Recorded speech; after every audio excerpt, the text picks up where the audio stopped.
தமிழ் நண்பர்கள் அனைவருக்கும் வணக்கம். நம்மள நிறைய பேர் ரிட்டையர்மெண்ட்டை பற்றி ஒரு காமன் மிஸ்டேக் பண்ணுறோம். ரிட்டையர்மெண்ட் இன்னும் ரொம்ப வருஷம் இருக்குது, அப்புறம் பார்த்துக்கலாம் அப்படின்னு. ஆனால் உண்மையில் ரிட்டையர்மெண்ட் பிளானிங் வந்து 50 வயசில் ஆரம்பிக்கிறதுக்கும் 25 வயசு இல்லை 30 வயசில் ஆரம்பிக்கிறதுக்கும் ஒரு பெரிய டிஃப்ரென்ஸ் இருக்குது. ஏன்னா ரிட்டையர்மெண்ட் பிளானிங் அப்படிங்கிறது வேலை நிறுத்துறதுக்கான பிளானிங் மட்டும் கிடையாது. நம்மளோட ரெகுலரான இன்கம் ஸ்டாப் ஆன பிறகும் நம்மளோட life style, medical expense, family responsibilities, daily expense எல்லாத்தையும் ஃபினான்ஷியலி மேனேஜ் பண்றதுக்கான பிளானிங் தான் இந்த வீடியோல. ரிட்டையர்மெண்ட் பிளானிங் அப்படின்னா என்ன, இந்த ரிட்டையர்மெண்ட் பிளானிங்கை நம்ம எப்போ ஸ்டார்ட் பண்ணணும், எவ்வளவு ரிட்டையர்மெண்ட் கார்பஸ் வந்து நமக்கு தேவைப்படும், எங்க நம்ம இன்வெஸ்ட்மெண்ட் பண்ணலாம் அப்படிங்கறதெல்லாம் பத்தி சிம்பிளா நம்ம இந்த வீடியோல பார்க்கலாம். ஸோ அதுக்கு முன்னாடி இந்த மாதிரி ஃபினான்ஸ் ரிலேட்டடான வீடியோஸ் எல்லாம் அப்கமிங் டேஸ்லயும் நீங்க பார்க்கணும் அப்படின்னா இந்த யூடியூப் சேனலை சப்ஸ்கிரைப் பண்ணி வச்சுக்கோங்க. வீடியோ பிடிச்சிருந்ததுன்னா லைக் பண்ணிட்டு உங்க நண்பர்களுக்கும் ஷேர் பண்ணிருங்க. ஃபர்ஸ்ட் ரிட்டையர்மெண்ட் பிளானிங் அப்படின்னா என்னங்கிறத பார்க்கலாம். நீங்க வேலை செய்யாமல் இருந்தாலும் உங்களோட டே டு டே எக்ஸ்பென்ஸ் மற்றும் லைஃப் ஸ்டைல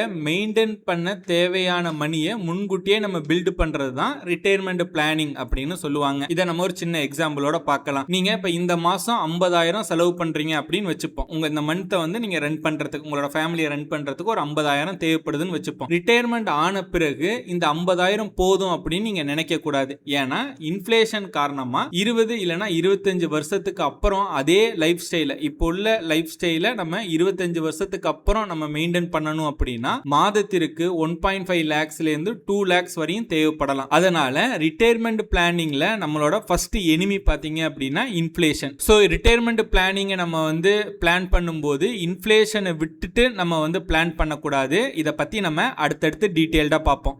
ஏன் ரிட்டையர்மெண்ட் பிளானிங் ரொம்ப முக்கியம் அப்படின்னு கேட்டீங்க அப்படின்னா, இப்போ உங்களுக்கு ஒரு 30 ஏஜ் ஆகுதுன்னு வச்சுக்கோங்க. நீங்க இப்போ ஜாப் போயிட்டு இருக்கீங்க.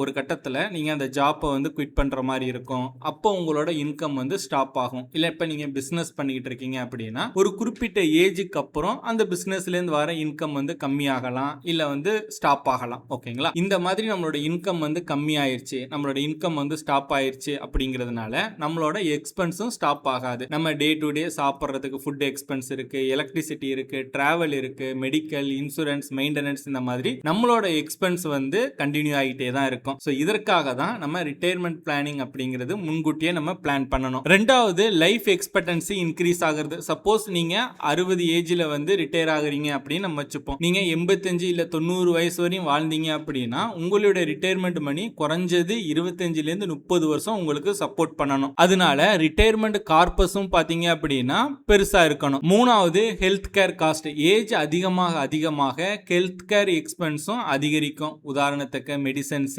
ரெகுலரா டெஸ்ட், ஹாஸ்பிட்டலைசேஷன், ஹெல்த் இன்சூரன்ஸோட பிரீமியம், இது எல்லாமே பாத்தீங்கன்னா இன்க்ரீஸ் ஆயிட்டே இருக்கும். சோ அப்ப நம்ம ரிட்டையர்மெண்ட் பிளானிங் பண்ணும்போது இது எல்லாமே நம்ம கன்சிடர் பண்ணணும். நெக்ஸ்ட், நிறைய பேருக்கு இருக்கிற சந்தேகம் என்னன்னு பாத்தீங்கன்னா ரிட்டையர்மெண்ட் பிளானிங் நம்ம எப்ப ஸ்டார்ட் பண்ணணும் அப்படிங்கிறது தான். இதுக்கான பெஸ்ட் ஆன்சர், உங்களால எவ்வளவு குயிக்கா ஸ்டார்ட் பண்ண முடியுமோ அவ்வளவு குயிக்கா நீங்க ஸ்டார்ட் பண்ணுங்க. இப்போ 30 வயசுல ஆரம்பிக்கிறவருக்கும் 40 வயசுல ஆரம்பிக்கிறவருக்கும் சேம் ரிட்டையர்மெண்ட் கார்பஸ் பில்ட் பண்ண வேண்டிய மந்த்லி இன்வெஸ்ட்மெண்ட் அமௌண்ட் வந்து ஒரே மாதிரி இருக்காது. இயர்லியா நீங்க ஸ்டார்ட் பண்ணீங்க அப்படின்னா காம்பவுண்டிங் வந்து உங்களுக்கு வேலை செய்யும். லேட்டா நீங்க ஸ்டார்ட் பண்ணீங்க அப்படின்னா நீங்க தான் அதிகமா சேவ் பண்ணி இன்வெஸ்ட்மெண்ட் பண்ண வேண்டியது இருக்கும். இத ஒரு சின்ன எக்ஸாம்பிளோட நம்ம பார்க்கலாம். சப்போஸ் இப்போ உங்களுக்கு ஒரு 30 வயசு ஆகுதுன்னு நம்ம வச்சுப்போம். நீங்க 60 வயசுல ரிட்டையர்மெண்ட் ஆகணும் அப்படின்னு நீங்க பிளான் பண்றீங்க. அப்போ உங்களுக்கு ஒரு 30 வருஷம் டைம் இருக்கு. இப்போ நீங்க மாதம் 20,000 இன்வெஸ்ட்மெண்ட் பண்ணிட்டு வரீங்க. லாங் டேர்ம்ல ஆவரேஜா 10% கிடைக்கிற இன்ஸ்ட்ருமெண்ட்ல.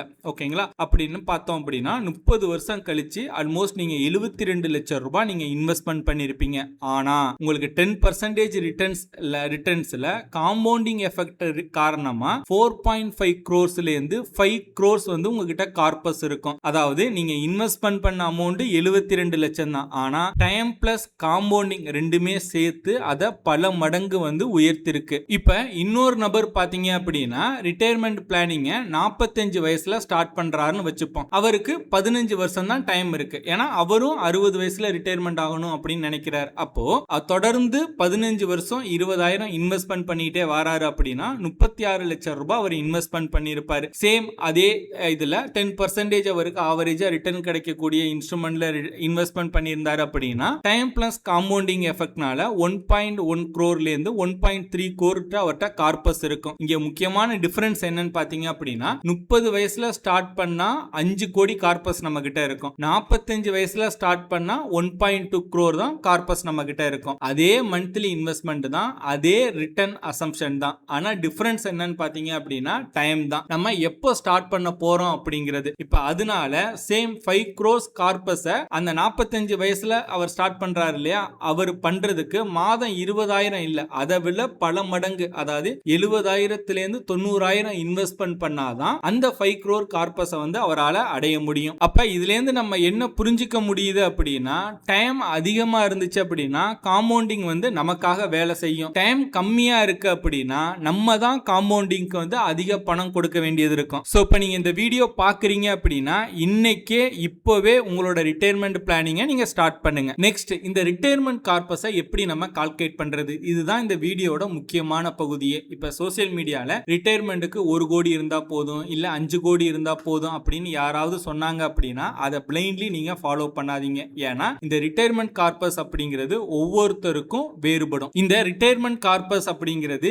எதை பொறுத்து மாறும் அப்படின்னா உங்களோட currently monthly expense, current age, retirement age, inflation, life expectancy, health care expense, expected returns, existing investment, இதெல்லாம் பொறுத்து தான் உங்களோட அந்த ரிட்டையர்மெண்ட் கார்பஸை வந்து நம்ம கால்குலேட் பண்ணணும். இதை நம்ம ஒரு சின்ன எக்ஸாம்பிளோட நம்ம பார்க்கலாம். இப்போ உங்களோட மாதந்திர குடும்ப செலவு பார்த்தீங்க அப்படின்னா ஒரு 50,000 அப்படின்னு நம்ம வச்சுப்போம். அதாவது பேசிக் லைஃப் ஸ்டைல் எக்ஸ்பென்ஸ். இதுல food, rent, EMI, electricity, transport, school fees, insurance, entertainment, இது எல்லாமே ஒரு மாதத்திற்கு உங்களோட ஃபேமிலியை ரன் பண்றதுக்கு 50,000 இப்போ உங்களுக்கு தேவைப்படுது அப்படின்னு நம்ம வச்சுப்போம். அப்போ வருஷத்துக்கு நமக்கு எவ்வளவு தேவைப்படும்? 50,000 into 12 போட்டோம் அப்படின்னா 6 லட்சம் ரூபாய். அப்போ 6 லட்சம் ரூபாய் இருந்தது அப்படின்னா உங்களால கம்ஃபர்டபுளா உங்களால வாழ முடியும். நீங்க இன்னும் 25 வருஷம் கழிச்சு ரிட்டையர் ஆக போறீங்க அப்படின்னு நம்ம வச்சுப்போம். ஓகேங்களா? அப்ப 25 வருஷம் கழிச்சு மாசம் உங்ககிட்ட 50,000 இருந்தது அப்படின்னா கம்ஃபர்டபுளா இன்னைக்கு நம்ம வாழ்ற லைஃப் ஸ்டைல வாழ முடியுமான்னு கேட்டீங்க அப்படின்னா முடியாது. இதற்கு முக்கியமான காரணம் என்ன அப்படின்னா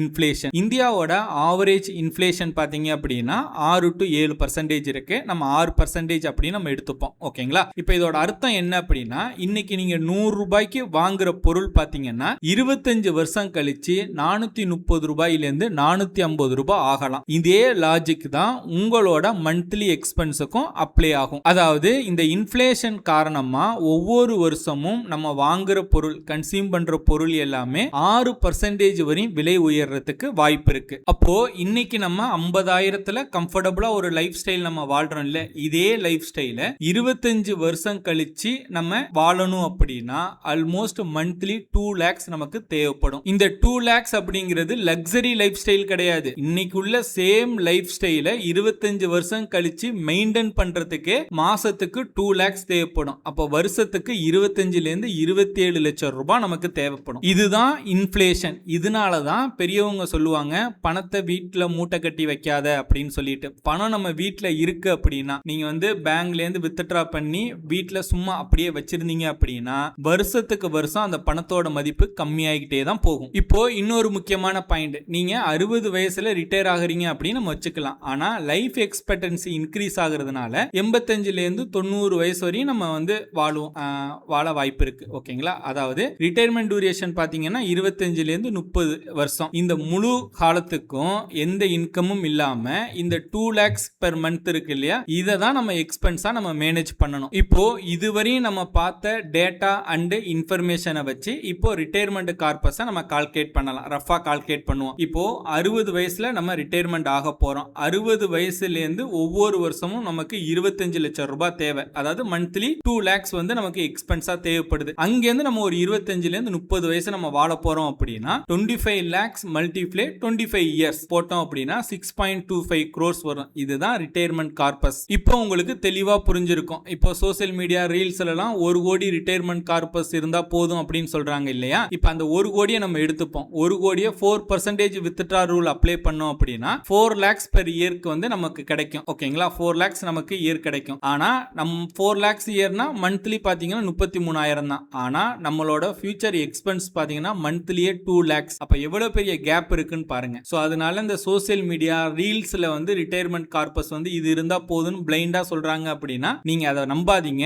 நீங்க உங்களோட எக்ஸ்பென்ஸுக்கு ஏத்த மாதிரி இந்த மாதிரி ரியலிஸ்டிக்கா நீங்க கால்குலேட் பண்ணுங்க. ஓகேங்களா? ஒரு சில பேர் பேருக்கு வந்து 2 கோடி ரிட்டையர்மெண்ட் கார்பஸ் இருந்தா போதும், ஒரு சில பேருக்கு 5 கோடி, ஒரு சில பேருக்கு 7லேருந்து 10 கோடி வந்து வேரி ஆகும். ஓகேங்களா, ஒவ்வொருத்தவங்களோட மந்த்லி எக்ஸ்பென்ஸ் லைஃப் ஸ்டைலுக்கு ஏத்த மாதிரி ரிட்டையர்மெண்ட் கார்பஸ் வந்து வேரி ஆகிட்டு இருக்கும். உங்களோட ரிட்டையர்மெண்ட் கார்பஸ் என்ன அப்படிங்கறத உங்களோட எக்ஸ்பென்ஸ் எல்லாத்தையும் வச்சு நீங்க கால்குலேட் பண்ணுங்க. ரிட்டையர்மெண்ட் பிளானிங்ல 25x அப்படின்னு சொல்லிட்டு ஒரு பாப்புலர் தம் ரூல் இருக்கு. அதாவது இப்போ உங்களோட ஆனுவல் எக்ஸ்பென்ஸ் மல்டிப்ளை 25. அதாவது சப்போஸ் உங்களோட ரிட்டையர்மெண்ட் டைம்ல உங்களோட ஆனுவல் எக்ஸ்பென்ஸ் 20 லட்சம் ரூபாய் இருக்கு அப்படின்னா 20 lakhs மல்டிப்ளை 25 போட்டோம் அப்படின்னா 5 crore இருக்கு இல்லையா, இதுதான் ரிட்டையர்மெண்ட் கார்பஸ். இது வந்து ரஃபா ரிட்டையர்மெண்ட் கார்பஸா எல்லாருமே வந்து கால்குலேட் பண்ணுவாங்க. நெக்ஸ்ட் 4% ரூல் அப்படின்னு இருக்கு. இதுவும் ஒரு பாப்புலர் கான்செப்ட் தான். அதாவது 4% வித்ட்ரா ரூல் அப்படின்னு சொல்லுவாங்க. உதாரணத்துக்கு இப்போ 5 crore வந்து ரிட்டையர்மெண்ட் கார்பஸ் உங்ககிட்ட இருக்கு அப்படின்னா முதல் வருஷத்துல 4% நீங்க வித்ட்ரா பண்றீங்க அப்படின்னா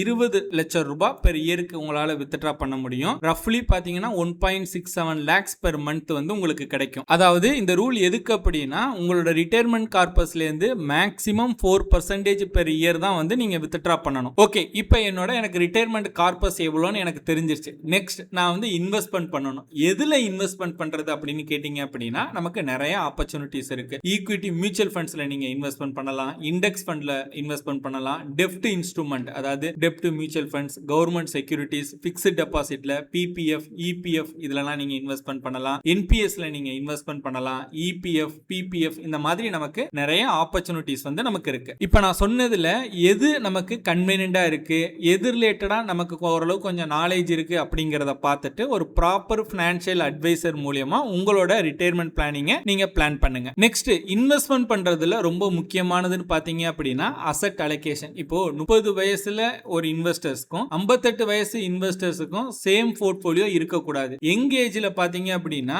ஈக்விட்டிக்கு நம்ம அதிகமா எக்ஸ்போஷர் கொடுத்து நம்ம இன்வெஸ்ட்மெண்ட் பண்ணலாம் பேஸ்ட் ஆன் ரிஸ்க் ப்ரொஃபைல். ஓகேங்களா, ரிட்டையர்மெண்ட் அருகில வர வர பாத்தீங்க அப்படின்னா கிராஜுவலா ஈக்விட்டி ரிஸ்கை நம்ம வந்து ரெடியூஸ் பண்ணணும். ரெடியூஸ் பண்ணி டெப்ட் இல்லனா சேஃபர் அசெட் அலோகேஷனை நம்ம இன்க்ரீஸ் பண்ணணும். சோ இத தான் வந்து கிளைட் பாத் ஸ்ட்ராட்டஜி அப்படின்னு சொல்லுவாங்க. ரிட்டையர்மெண்ட்ல இது ரொம்ப முக்கியம். ஃபைனலா ரிட்டையர்மெண்ட் பிளானிங் வந்து பண்ணும்போது காமனா எல்லாரும் என்ன தப்பு பண்றாங்க அப்படிங்கறத நம்ம பார்ப்போம். அப்பதான் அந்த தப்பை நீங்க பண்ணாம இருப்பீங்க. ஃபர்ஸ்ட் ரொம்ப லேட்டா ஸ்டார்ட் பண்றது, இன்னும் டைம் இருக்கு அப்படின்னு சொல்லி போஸ்ட்பான் பண்ணாதீங்க. கூடிய சீக்கிரம் உங்களால எவ்வளவு சீக்கிரம் ரிட்டையர்மெண்ட் பிளானிங் பண்ண முடியுதோ அவ்வளவு சீக்கிரம் வந்து நீங்க பிளான் பண்ணி ஸ்டார்ட் பண்ணுங்க. ரெண்டாவது இன்ஃப்ளேஷனை இக்னோர் பண்றது. இதோட இம்பார்ட்டன்ஸை பத்தி நான் இதுக்கு முன்னாடி ஒரு எக்ஸாம்பிளோட நம்ம பார்த்தோம். ரிட்டையர்மெண்ட் பிளானிங்க இன்ஃப்ளேஷனை வந்து இக்னோர் பண்ணாதீங்க. ஓகேங்களா, மூணாவது சில்ட்ரன் தான் ரிட்டையர்மெண்ட் பிளான் அப்படின்னு நினைப்பாங்க. நிறைய பேர் என்ன பண்ணுவாங்க, அவங்க கிட்ட இருக்கிற அமௌண்ட் என்ன பண்ணுவாங்க, சில்ட்ரனோட எஜுகேஷனுக்கு ஃபுல்லாத்தையும் செலவு பண்ணிட்டு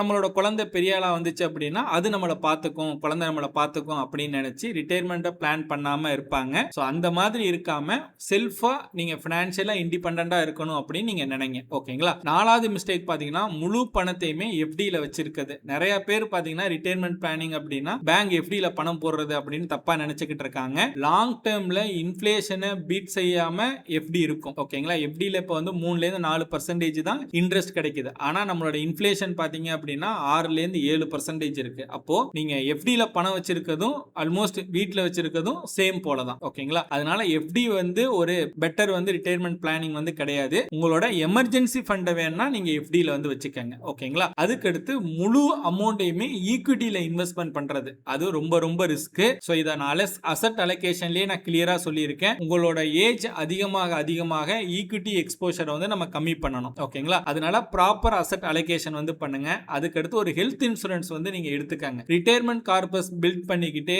நம்ம ஹெல்த் இன்சூரன்ஸை நம்ம எடுத்துக்கணும். ஓகேங்களா, இன்னொரு ரொம்ப முக்கியமான விஷயம், ரிட்டையர்மெண்ட் பிளானிங் அப்படிங்கிறது ஒரு ஒன் டைம் கால்குலேஷன் கிடையாது. உங்களோட சேலரி இன்க்ரீஸ் ஆகும், லைஃப் ஸ்டைல் வந்து சேஞ்ச் ஆகும், இடையில நீங்க மேரேஜ் பண்ணுவீங்க, குழந்தையெல்லாம் வரும், home loan, medical expense, inflation, investment returns அப்படின்னு எல்லாமே வந்து சேஞ்ச் ஆகும். அதனால ரிட்டையர்மெண்ட் பிளானை ஒவ்வொரு ஒரு வருஷத்துக்கு இல்லைனா 2 வருஷத்துக்கு ஒரு தடவை ரிவ்யூ பண்ணுங்க. ஸோ இப்போ உங்களுக்கு ரிட்டையர்மெண்ட் பிளானிங்கை பத்தி ஒரு ஐடியா கிடைச்சிருக்கும் அப்படின்னு நான் நம்புறேன். இந்த வீடியோ உங்களுக்கு பிடிச்சிருந்ததுன்னா லைக் பண்ணுங்க. வீடியோ பற்றின உங்களோட கருத்துக்கள், சந்தேகங்கள் எதுவா இருந்தாலும் கீழே கமெண்ட் பண்ணுங்க. இந்த மாதிரி ஃபினான்ஸ் ரிலேட்டடா நிறைய இன்ஃபர்மேஷன்ஸ் எல்லாம் தெரிஞ்சுக்கணும் அப்படின்னா இந்த யூடியூப் சேனலை சப்ஸ்கிரைப் பண்ணி வச்சுக்கோங்க.